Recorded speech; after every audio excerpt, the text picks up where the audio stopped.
साथियों, मैं राजेंद्र मंडलोई आपके सामने नया वीडियो लेकर आया हूँ। कल क्लास 12th इंग्लिश सप्लीमेंट्री का पेपर है, ठीक है।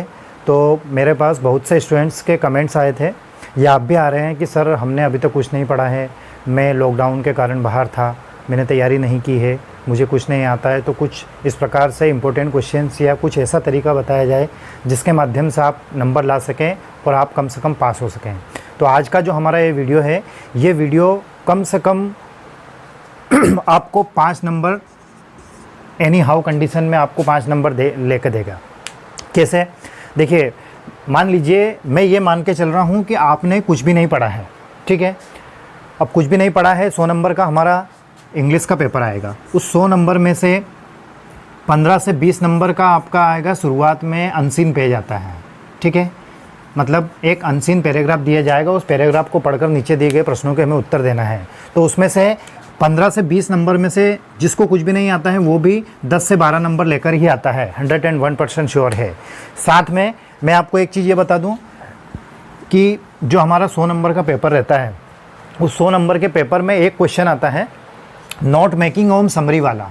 अब नोट मेकिंग एवं समरी एक ऐसा टॉपिक है, एक ऐसा क्वेश्चन है कि उस क्वेश्चन को हम बहुत ही आसान तरीके से 7 नंबर का आता है। ये कितने नंबर का आता है? 7 नंबर का। तो आपको कुछ भी मालूम नहीं है कि कैसे नोट मेकिंग करना है, कैसे समरी करना है, कैसे उस पैराग्राफ को पढ़कर उसमें से टाइटल फाइंड आउट करना है, ये हमें नहीं पता है। लेकिन मैं जो ये अभी वीडियो आपको बताने जाना हूँ, इस वीडियो में जो मैं बताऊँगा, ऐसा यदि आप कल करके आते हैं तो मैं गारंटी देता हूँ कि आपको 7 नंबर में से कम 5 नंबर आएंगे, ठीक है।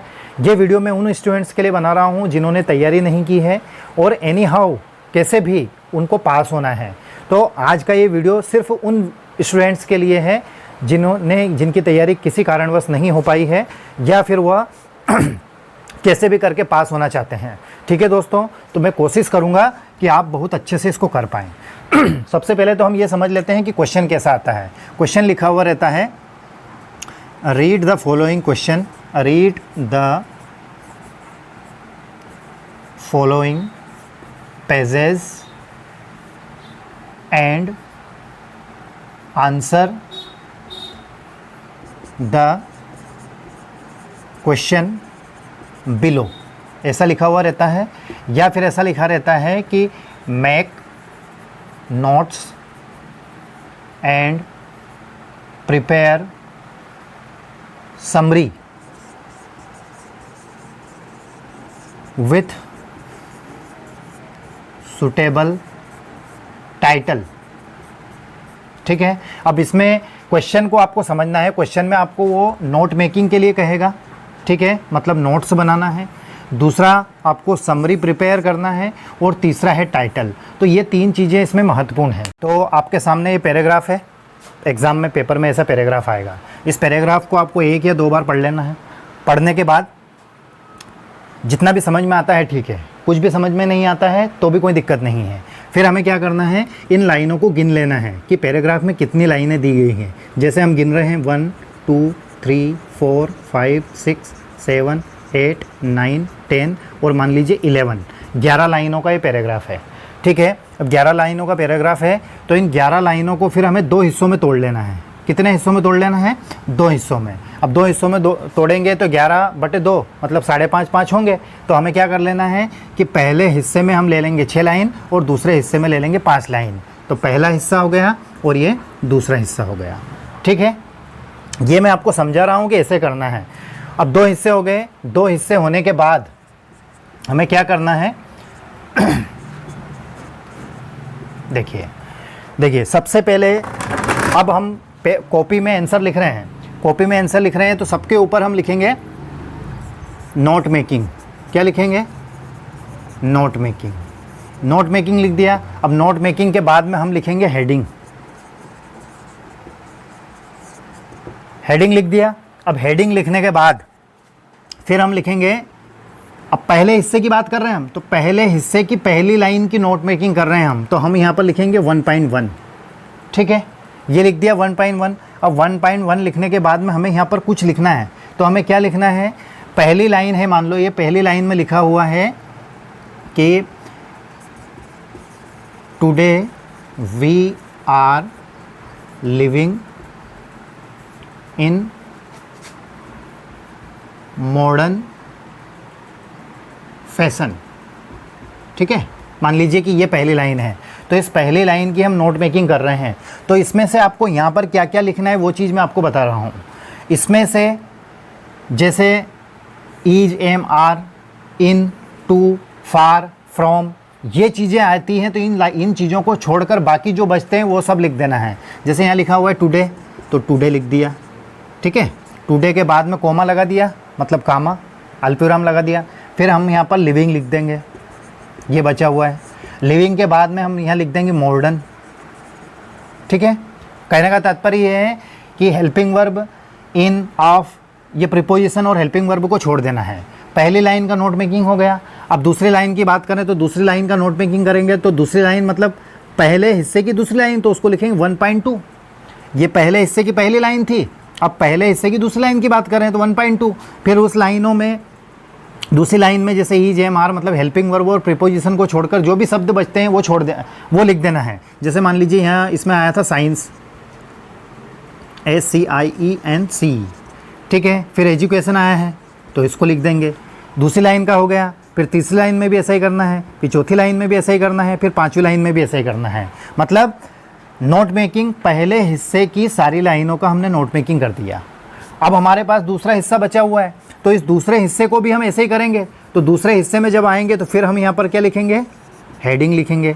हेडिंग लिख दिया हमने। हेडिंग लिखने के बाद में हम दूसरे हिस्से की पहली लाइन की नोट मेकिंग कर रहे हैं, तो दूसरा हिस्सा जिसकी पहली लाइन मतलब 2.1, तो इसमें भी ऐसे ही करना है। फिर 2.2, तो इसमें भी ऐसे ही करना है। फिर 2.3, तो इसमें भी ऐसे ही करना है। फिर दूसरे हिस्से की चौथी लाइन है तो 2.4, इसमें भी ऐसे ही करना है। तो ये आपका नोट मेकिंग हो जाएगा। एक बार और मैं आपको क्लियर कर रहा हूँ। जो पैराग्राफ था उस पैराग्राफ को हमने 2 हिस्सों में तोड़ लिया। अब 2 हिस्सों में तोड़ने के बाद में हम पहले हिस्से की पहली लाइन की नोट मेकिंग कर रहे हैं, तो उसमें हम लिखेंगे 1.1। ठीक है, जो बड़े बड़े शब्द हैं वो लिख दो। फिर 1.2, तो बड़े बड़े शब्द हैं उनको लिख दिया। फिर ऐसे ही पहला हिस्सा हमने ख़त्म कर दिया। अब दूसरे हिस्से में हमने क्या किया है कि दूसरे हिस्से की पहली लाइन की नोट मेकिंग कर रहे हैं, तो उसको 2.1 लिखेंगे। इसमें भी ऐसे ही करना है। फिर दूसरे हिस्से की दूसरी लाइन तो 2.2, ऐसा करके हमने ये नोट मेकिंग कर दिया। अब ये तो हो गया नोट मेकिंग। नोट मेकिंग करने के बाद हमें क्या करना है, हमें टाइटल निकालना है, इसका टाइटल लिखना है। तो टाइटल क्या है, टाइटल का अर्थ होता है कि ये जो पैराग्राफ है ये किस पर बात कर रहा है, मतलब इसकी हेडिंग क्या है। मान लीजिए कि इस पूरे पैराग्राफ में साइंस के ऊपर बात हो रही है, तो जो इसका टाइटल रहेगा वो हम नीचे फिर लिख देंगे। क्या लिख देंगे, जैसे लिखा हुआ है मान लो साइंस के ऊपर है तो एडवांटेज ऑफ साइंस, क्या लिख देंगे, एडवांटेज ऑफ साइंस। या फिर मान लीजिए वो पैराग्राफ फॉरेस्ट के ऊपर है तो सिर्फ फॉरेस्ट लिख देंगे। मान लीजिए कि वो रिवर के ऊपर है, नदी के ऊपर है, तो सिर्फ रिवर लिख देंगे ऊपर ऐसे टाइटल। ठीक है, और ये समझ में नहीं आ रहा है कि इसमें किसके ऊपर बात हो रही है, तो जो टाइटल रहता है पूरे पैराग्राफ का, वो वाक्य इस पैराग्राफ की जो सबसे पहली लाइन है उस पहली लाइन में जो सबसे बड़ा शब्द आता है, बड़ा शब्द आता है, वही हमारा इस पैराग्राफ का टाइटल रहता है। ठीक है, तो हम उसको लिख देंगे। जैसे मैंने बोल दिया, मान लो पहली लाइन में क्या था कि education is the main part of our life. तो इसमें देखो सबसे बड़ा शब्द कौन सा है, एजुकेशन है, तो यही इसका टाइटल हो गया। तो टाइटल हम ऐसे लिख देंगे। अब बात आती है समरी की। तो समरी में हमें क्या लिख देना है कि जैसे हमारे पास ये 10-11 लाइनें थी, क्या थी, ये 10-11 लाइनें थी, तो यहाँ पर हम ऐसे लिख देंगे समरी। और समरी के बाद में पहली एक लाइन, ये पहली लाइन लिख दी, उसके बाद में ये लाइन छोड़ दो और ये लाइन लिख दो, फिर ये लाइन छोड़ दो और ये लाइन लिख दो, मतलब एक लाइन छोड़ के आपको समरी लिख देना है। तो तीनों चीज़ें हमने कवर कर दी। टाइटल कैसे ढूंढना है, टाइटल को जैसे ही हमने पैराग्राफ पढ़ा तो हमें समझ में आ गया है कि किससे संबंधित बात हो रही है, तो वो तो हमने टाइटल लिख दिया।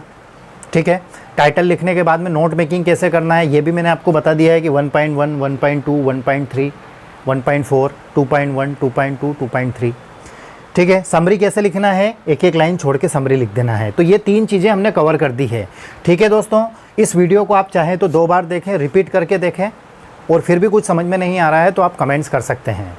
इस प्रकार से यदि आप करके आ जाते हैं तो मैं गारंटी देता हूं कि आपको 7 नंबर में से 5 नंबर आपके कहीं नहीं जाएंगे। ठीक है दोस्तों, अच्छे से तैयारी करें। उम्मीद करता हूं कि आपका पेपर अच्छा जाए। आपका पेपर कैसा जाए ये कल आप मुझे कमेंट्स करके बताएंगे। ठीक है दोस्तों, thank you very much for watching. Best of luck.